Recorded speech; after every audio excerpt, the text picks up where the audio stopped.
ഈ പറയുന്ന അഴിമതി ആരോപണങ്ങളെ തെളിയിക്കാൻ രേഖകളുണ്ടോ എന്നും ചോദിച്ചു. ആ രേഖകളുടെ കാര്യം പറയുമ്പോഴാണ് ശങ്കരാടിയുടെ ഓർമ്മ വരുന്നത്. രേഖകളുണ്ടോ എന്ന് ചോദിക്കുമ്പോൾ ഉണ്ട്, രേഖകളുണ്ടെന്നും പറഞ്ഞു. കൈരേഖകളാണ് എനിക്കെതിരെ അന്ന് വന്നൊരു അഴിമതി ആരോപണം, 3 കോടിക്ക് ഉള്ള അഴിമതി ആരോപണം. അപ്പം അന്നത്തെ 3 കോടി ഇന്ന് 20 കോടി ആയാൽ അദ്ദേഹം എക്കണോമിക്സ് പറയാതെ പറയുകയാണ് മണി വാല്യൂ കുറഞ്ഞു. അപ്പോൾ അന്നത്തെ 3 കോടി അപേക്ഷിച്ച് നോക്കുമ്പോൾ ഇന്നത്തെ 20 കോടി ഒന്നുമല്ല. MP ഗോവിന്ദൻ പറയുന്നത് അപ്പക്കച്ചവടം പോലെ കണക്കാക്കിയാൽ മതി. കാരണം MP ഗോവിന്ദൻ എന്താ പറയുന്നതെന്ന് MP ഗോവിന്ദന് ഒരു അറിയില്ല. സെൽഫ് ഫൈനാൻസിങ് കോളേജുകളായ 2 കോളേജുകളിൽ മകൾക്കും മകനും പിണറായി വിജയൻ തൻ്റെ രാഷ്ട്രീയ സ്വാധീനം ഉപയോഗിച്ച് അഡ്മിഷൻ വാങ്ങുന്നത്. മാസപ്പടി വിവാദത്തിൽ വലിയ ആത്മവിശ്വാസത്തോടു കൂടിയാണ് മുൻ മുഖ്യമന്ത്രി പിണറായി വിജയൻ സംസാരിച്ചുകൊണ്ടിരുന്നത്, അല്ലെങ്കിൽ നിലവിലെ പ്രതിപക്ഷ നേതാവ് സംസാരിച്ചുകൊണ്ടിരുന്നത്. ആദ്യമൊക്കെ ഒരു ധൈര്യമുണ്ടായിരുന്നു, ED എന്റെ അടുത്തേക്ക് എത്തില്ല, അല്ലെങ്കിൽ ഞങ്ങളും BJPയുമായിട്ടുള്ള ടൈപ്പ് കൊണ്ടായിരിക്കണം ഞങ്ങളിലേക്ക് എത്തില്ല എന്നൊരു ആത്മവിശ്വാസം ഉണ്ടായിരുന്നു. നമ്മളിപ്പോ കാണുന്നത് ആത്മവിശ്വാസം കുറഞ്ഞു വരികയാണ്. എന്നാലും പിണറായി വിജയൻ ഇപ്പോഴും ഉള്ളിന്റെ ഉള്ളിൽ പറയുന്നുണ്ട്, ഇതൊക്കെ ഞാനങ്ങ് ഊരിപ്പോകും, ഇതൊന്നും വലിയ കാര്യമല്ല. കഴിഞ്ഞ ദിവസം അദ്ദേഹം അത് തന്നെയാണ് സൂചിപ്പിച്ചത്, ഇത് വലിയ കേസൊന്നുമല്ല, ഇത് വലിയ കാര്യമല്ല, എന്റെ കൈകൾ ശുദ്ധമാണെന്ന് ആവർത്തിച്ച് പറയുന്നുണ്ട്. ഇത് കൈകൾ ശുദ്ധമായിട്ടാണോ അതോ ജനങ്ങളെ തെറ്റിദ്ധരിപ്പിക്കുന്നതാണോ? കൈകൾ ശുദ്ധമാണെന്ന് മാത്രമല്ല, ഈ പറയുന്ന അഴിമതി ആരോപണങ്ങളെ തെളിയിക്കാൻ രേഖകളുണ്ടോ എന്നും ചോദിച്ചു. ആ രേഖകളുടെ കാര്യം പറയുമ്പോഴാണ് ശങ്കരാടിയുടെ ഓർമ്മ വരുന്നത്. രേഖകളുണ്ടോ എന്ന് ചോദിക്കുമ്പോൾ ഉണ്ട്, രേഖകളുണ്ടെന്നും പറഞ്ഞു. കൈരേഖകളാണ് ആ സിനിമയിൽ ശങ്കരാടി കാണിക്കുന്നത്. ആ രേഖകൾ ഇപ്പോഴും ഉണ്ട്. അത് 2 പ്രാവശ്യം ഉയർത്തി കാണിച്ചു. അഴിമതിയുടെ രേഖകളാണ് കൈമേളുള്ളത്, അല്ലാതെ അഴിമതി മുക്തതയുടെ രേഖ അല്ല എന്ന് കാലക്രമേണ തെളിയിക്കപ്പെടും എന്നാണ് ഞങ്ങളെപ്പോഴും വിശ്വസിക്കുന്നത്. കാരണം അത് മാത്രമല്ല, അദ്ദേഹം വേറൊരു കാര്യം കൂടെ പറഞ്ഞു. ഈ 20.5 എന്തോ കോടിയാണ്, പിന്നെ 85 ലക്ഷം രൂപ പണം വെളുപ്പിച്ചു, വിദേശത്ത് കൊണ്ടുപോയി, കറൻസി കടത്തി കൊണ്ടുപോയി. അതൊരു വലിയ തുകയൊന്നുമല്ല എന്നാണ് പറയുന്നത്. കാരണം അദ്ദേഹം പറഞ്ഞ് ഞാൻ വൈദ്യുതി മന്ത്രിയായി പിന്നെ നിയമിക്കപ്പെടാൻ പോകുന്നു എന്ന വാർത്ത വന്നപ്പോൾ എനിക്കെതിരെ അന്ന് വന്നൊരു അഴിമതി ആരോപണം 3 കോടിക്ക് ഉള്ള അഴിമതി ആരോപണം. അപ്പം അന്നത്തെ 3 കോടി ഇന്ന് 20 കോടി ആയാൽ അദ്ദേഹം എക്കണോമിക്സ് പറയാതെ പറയുകയാണ് മണി വാല്യൂ കുറഞ്ഞു. അപ്പോൾ അന്നത്തെ 3 കോടി അപേക്ഷിച്ച് നോക്കുമ്പോൾ ഇന്നത്തെ 20 കോടി ഒന്നുമല്ല. ആ രീതിക്ക് അതിനെ എടുക്കുകയാണെങ്കിൽ ഒരു തമാശയായിട്ട് നമുക്ക് അതിനെ കാണാൻ കഴിയും. ഗൗരവമായിട്ട് പറഞ്ഞതാണെങ്കിൽ അത് മുഖ്യമന്ത്രി സ്ഥാനത്തിരിക്കുന്ന ഒരാളിനോ ഇപ്പോൾ പ്രതിപക്ഷ സ്ഥാനത്തിരിക്കുന്ന ഒരു CPM നേതാവ് എന്നുള്ള നിലയ്ക്കോ പോളിറ്റ് ബ്യൂറോ മെമ്പർ എന്നുള്ള നിലയ്ക്കോ അദ്ദേഹത്തിന് മാത്രമല്ല ആ പാർട്ടിക്കും ഈ പ്രസ്ഥാനത്തിനും തന്നെ അപമാനമാണ്.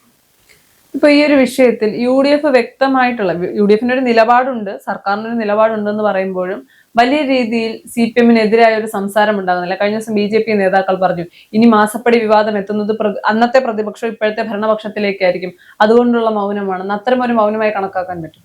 അത് എത്രമാത്രം ചെയ്യാമെന്ന് എനിക്ക് തോന്നുന്നില്ല. അത് പഴയ BJP സംസ്ഥാന പ്രസിഡന്റ് K. സുരേന്ദ്രന്റെ പ്രസ്താവനയില്ലേ, സുരേന്ദ്രൻ പലതും പറയും. അങ്ങനെ പലതും പറഞ്ഞുകൊണ്ടാണ് സുരേന്ദ്രന് ഇവിടുത്തെ സംസ്ഥാന പ്രസിഡന്റ് സ്ഥാനം നഷ്ടപ്പെട്ടത്. അത് കൃത്യമായിട്ട് എനിക്കറിയാം. അതിൻ്റെ പിന്നിൽ ഘടകങ്ങൾ എന്നതിനെക്കുറിച്ച് എനിക്കറിയാം. ഞാനിതിപ്പോൾ പറയുന്നില്ല, കാരണം അത് എന്നെ ബാധിക്കുന്ന കാര്യമല്ലാത്തതുകൊണ്ട്, എൻ്റെ പ്രസ്ഥാനത്തെയും ബാധിക്കുന്ന കാര്യമില്ലാത്തതുകൊണ്ട്. K. സുരേന്ദ്രൻ പറയുന്ന അത്ര ഗൗരവമായിട്ട് എടുക്കേണ്ടതാണ് എന്ന് എനിക്ക് തോന്നുന്നില്ല. അതല്ലെങ്കിൽ UDF തന്നെ തെളിയിക്കട്ടെ, സുരേന്ദ്രൻ്റെ പ്രസ്താവന തെറ്റാണെന്നും ഞങ്ങൾക്ക് ഇത് താല്പര്യമുണ്ടെന്നും ഞങ്ങളിത് ഗൗരവമായിട്ട് എടുക്കുമെന്നും UDF തന്നെ വ്യക്തമാക്കട്ടെ. അല്ലാതെ നമുക്കിത് ആർക്കും വേണ്ടി പറയാനോ ആർക്കും എതിരായി പറയാനോ ആ കാര്യത്തിൽ അഴിമതിയാ പ്രശ്നം. അഴിമതിയുടെ പ്രശ്നത്തിൽ വളരെ സൂക്ഷിച്ച് നമ്മൾ കൈകാര്യം ചെയ്തില്ലെങ്കിൽ വളരെ കുഴപ്പമാണ്. MP ഗോവിന്ദൻ അടക്കമുള്ള ആളുകൾ പറയുന്നത് ഇത് രാഷ്ട്രീയമായിട്ടുള്ള വേട്ടയാടലാണ്. മനസ്സിലാകാത്ത കാര്യം ഇത്രയുമില്ല. ഇപ്പൊ ഭരണപക്ഷത്ത് പോലുമല്ല, പ്രതിപക്ഷത്ത് ഇത്രയും വലിയൊരു പരാജയം, അല്ലെങ്കിൽ പരാജയത്തിൽ നിന്ന് കരകയറാൻ കഴിയാത്ത അവസ്ഥയിലാണ് CPM ഉള്ളത്. ഇവരെ ഇനി രാഷ്ട്രീയമായി ED വേട്ടയാടിയിട്ട് എന്താണ് പ്രയോജനം? നിരന്തരമായി ഇത് തന്നെയാണ് MP ഗോവിന്ദൻ പറഞ്ഞുകൊണ്ടിരിക്കുന്നത്. MP ഗോവിന്ദൻ പറയുന്നത് അപ്പക്കച്ചവടം പോലെ കണക്കാക്കിയാൽ മതി. കാരണം MP ഗോവിന്ദൻ എന്താ പറയുന്നതെന്ന് MP ഗോവിന്ദന് ഒരു അറിയില്ല. ഇത് സാധാരണഗതിയിൽ ഈ ഏതോ ഒരു സിനിമയിൽ ഞാൻ കണ്ടിട്ടുണ്ട്. ആ, പിന്നെ ഒരു പ്രതിയാണെന്ന് സംശയിക്കുന്ന ഒരാളിനോട് നടന്നതിൻ്റെ ആ ക്രമം തെറ്റാതെ പറയാൻ ഈ തെളിവെടുക്കുന്ന ആൾ ചോദിക്കുമ്പോൾ പറയും ഒന്നും കൂടെ പറയാമോ എന്ന് ചോദിക്കും. പറയാൻ പറ്റില്ല. കാരണം കൃത്യമായി ഉണ്ടാക്കി പറയുന്ന കാര്യങ്ങൾ ഒരിക്കലും അത് ആവർത്തിക്കുമ്പോൾ ചില മാറ്റങ്ങളുണ്ടാകും. ഇപ്പോൾ എം വി ഗോവിന്ദൻ ഇന്ന് പറയുന്നത് ആ സെക്കൻഡ് വെച്ച് രണ്ടാമത് ഒന്നുകൂടെ പറയാമെന്ന് ചോദിച്ചാൽ ഗോവിന്ദൻ പറയുമ്പോൾ തെറ്റും. കാരണം അത്രയും ഗോവിന്ദൻ അത് ഗൗരവമായിട്ട് എടുത്തിട്ടുള്ളൂ. ഗോവിന്ദൻ്റെ പ്രസ്താവനകളെ ഗൗരവമായി എടുക്കുന്നവർക്കാണ് മണ്ടത്തരം പറ്റുക. അതുകൊണ്ട് എം വി ഗോവിന്ദൻ അത് പറഞ്ഞു ഇത് പറഞ്ഞു എന്ന് പറഞ്ഞാൽ അതിനൊന്നും പ്രതികരിക്കാൻ സാധാരണ ആളുകൾക്കൊന്നും താല്പര്യപ്പെടേണ്ട കാര്യമില്ല. സാധാരണഗതിയിൽ ED എന്ന് പറയുന്നത് വേറിട്ട രീതിയിലാണ് കേസുകൾ മുന്നോട്ട് കൊണ്ടുപോകുന്നത്. അന്വേഷണം എല്ലാം വ്യത്യസ്തമായിട്ടാണ്. വളരെ പെട്ടെന്ന് തന്നെ മാധ്യമങ്ങൾക്ക് പോലും ED ഇപ്പൊ ഒരു തെളിവ് കിട്ടിക്കഴിഞ്ഞാലോ അല്ലെങ്കിൽ മൊഴിയെടുത്തതിന്റെ വാർത്തകളോ ഒന്നും പെട്ടെന്ന് മാധ്യമങ്ങൾക്ക് പോലും ബ്രേക്ക് ചെയ്യാൻ കഴിയില്ല. പെട്ടെന്ന് അറസ്റ്റിലേക്ക് പോകില്ല. വളരെ സാവധാനം ഡേറ്റ് അല്ലെങ്കിൽ തെളിവുകൾ മുഴുവൻ കളക്ട് ചെയ്തുകൊണ്ട് മുന്നോട്ട് പോകുന്നതാണ്. കഴിഞ്ഞ ദിവസം ഒരു പത്രക്കുറിപ്പ് പോലും ED ഇറക്കി. അതിൽ നിന്ന് ഒന്നാമത്തെ കാര്യം എങ്ങനെയായാലും പിണറായി വിജയൻ അല്ലെങ്കിൽ മാസപ്പടി വിഷയത്തിൽ ഇവരെ കുടുക്കുമെന്നുള്ള EDയുടെ ഉറപ്പായിരിക്കണം അത്തരം കാര്യങ്ങളിലേക്ക് പോകുന്നത്. എന്താണ് ED പഴയ ശൈലിയിൽ നിന്നൊരു മാറ്റം വരുത്തിയത്? അത് ED അല്ല ശൈലിയിൽ മാറ്റം വരുത്തിയത്. EDയുടെ ശൈലി എന്താണെന്ന് മനസ്സിലാക്കുന്നതോട് വെച്ച് അബദ്ധമാണ്. ED ഒരിക്കലും പത്രക്കാരെ വിളിച്ച് ഈ പ്രസ് റിലീസ് കൊടുക്കില്ല. അവരവരുടെ ആ ഒരു ഔദ്യോഗിക ചാനലിൽ കൂടി അവർക്ക് കളക്ട് ചെയ്യാൻ കഴിഞ്ഞ തെളിവുകൾ മുഴുവനല്ല, പബ്ലിക്കിൻ്റെ ശ്രദ്ധയിൽ വന്നാലും ആ എൻക്വയറിയെ പ്രെജുഡിസ്ഡായിട്ട് ബാധിക്കാത്ത രീതിയിലുള്ള എന്തെങ്കിലും വിവരങ്ങളുണ്ടെങ്കിൽ അത് എൻ്റർ ചെയ്യാറുണ്ട് ആ ചാനലിൽ. അവരുടെ ആ ഒരു മീഡിയയിൽ അവർ കാണിക്കും. അത് നോക്കാത്തത് EDയുടെ കുറ്റമല്ല. ഇത്തവണ അത് ചെയ്തു എന്ന് പറഞ്ഞാൽ അവർക്ക് നിക്കക്കള്ളിയിലുണ്ടായി.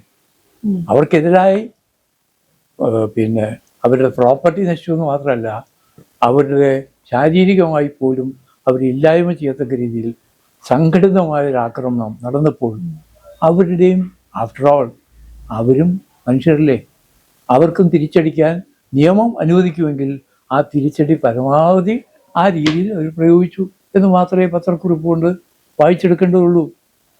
അവർ ഓപ്പണായിട്ട് പത്രസമ്മേളനം ഇപ്പോൾ പിണറായി വിജയനോ അല്ലെങ്കിൽ VD സതീശനോ നടത്തുന്ന പത്രസമ്മേളനം പോലെയല്ല അവർ നടത്തിയത്. അവർ റിപ്പോർട്ട് ചാനലിന് കൊടുത്തു, പ്രസിദ്ധീകരിക്കാവുന്ന ചാനലിൽ പ്രസിദ്ധീകരിച്ചു. പ്രസിദ്ധീകരിച്ചു എന്നുള്ളതിൻ്റെ പേരിൽ ഒരു പത്ര ഉടമയുടെ പേരെടുത്ത് വിമർശിക്കേണ്ട കാര്യമുണ്ടോ? മനോരമ പത്രാധിപര് മാമൻ മാത്യുവിന് പേരെടുത്ത് 2 പ്രാവശ്യം. എന്താണ് ഇത്ര ഒരു ധാർമ്മിക രോഷം ഉണ്ടാകാൻ?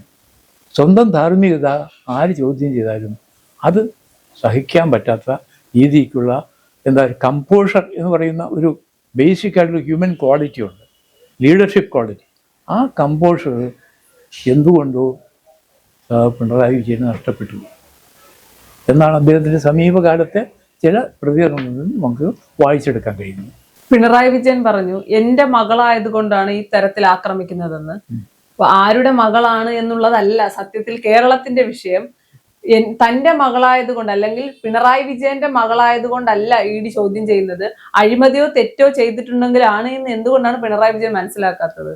ഇത് കുറച്ചുകൂടെ കടന്നു പറഞ്ഞാൽ ഈ പിന്നെ റിയാസ് പറഞ്ഞില്ലേ, ഈ അയാളുടെ ഭാര്യ വീണ വിജയൻ ഹൈലി ക്വാളിഫൈഡ് ആണ്. അവർക്ക് എന്തുകൊണ്ടും സാമ്പത്തിക ശേഷിയുണ്ട്. അതുകൊണ്ട് അവർ ഒരു വ്യവസായം തുടങ്ങി എന്നാണ്. ഈ ഹൈലി ക്വാളിഫൈഡ് എന്ന് പറയുന്ന ഒരാളിന് എങ്ങനെയാണ് ആ ക്വാളിഫൈഡ് ആയ ആളിന് അതിന് അർഹമായ രീതിയിൽ പ്രവേശനം കിട്ടിയത്? ഏതെല്ലാം അനർഹമായ മാർഗങ്ങളിലൂടെയാണെന്ന് നാട്ടുകാർക്കൊക്കെ അറിയാം. അതൊന്ന്. പിന്നെ പിണറായി വിജയൻ്റെ മകനാണെങ്കിലും ഏത് തരത്തിലാണ് ഉന്നത വിദ്യാഭ്യാസത്തിന് വളരെ പ്രൊഫഷൻസി ഉള്ള ഒരു സ്ഥാപനത്തിൽ അഡ്മിഷൻ കിട്ടിയതിൻ്റെ മാർഗവും പലർക്കും അറിയാവുന്നതാണ്. അപ്പം അങ്ങനെ പറഞ്ഞാൽ ഇവരെങ്ങനെ ക്വാളിഫൈഡ് ആയി എന്നുള്ളതിനെ കുറിച്ച് പോലും അതിൻ്റെ ബാക്ക്ഗ്രൗണ്ട്, കോഴ്സ് അവർ പഠിച്ച പാസ്സായതായിരിക്കും, അതിനൊന്നും ഞാൻ കുറ്റം പറയുന്നില്ല. പക്ഷേ അതിൽ കിട്ടിയ മാർക്ക്, അതേസമയം സെൽഫ് ഫൈനാൻസിങ് സ്ഥാപനങ്ങൾക്കെതിരായി SFI കുട്ടികൾ പോലീസിൻ്റെ അടി വാങ്ങിക്കുന്ന സമയത്താണ് സെൽഫ് ഫൈനാൻസിങ് കോളേജുകളായ 2 കോളേജുകളിൽ മകൾക്കും മകനും പിണറായി വിജയൻ തൻ്റെ രാഷ്ട്രീയ സ്വാധീനം ഉപയോഗിച്ച് അഡ്മിഷൻ വാങ്ങുന്നത്. അത് നിഷേധിക്കുമെന്ന് എനിക്കറിയില്ല, നിഷേധിക്കാൻ കഴിയുമെന്നും എനിക്ക് തോന്നുന്നില്ല. ആ കോളേജുകളുടെയും ബന്ധപ്പെട്ട ആളുകളുടെയും പേരും ഞാൻ പറയുന്നില്ല, എല്ലാവർക്കും അറിയാം, പേപ്പറിലൊക്കെ വന്നതാണത്, TV യിലും ചർച്ചകളിലും വന്നതാണ്, ആരാണ് അതിനെ സഹായിച്ചതെന്നൊക്കെ ഉള്ള കാര്യം.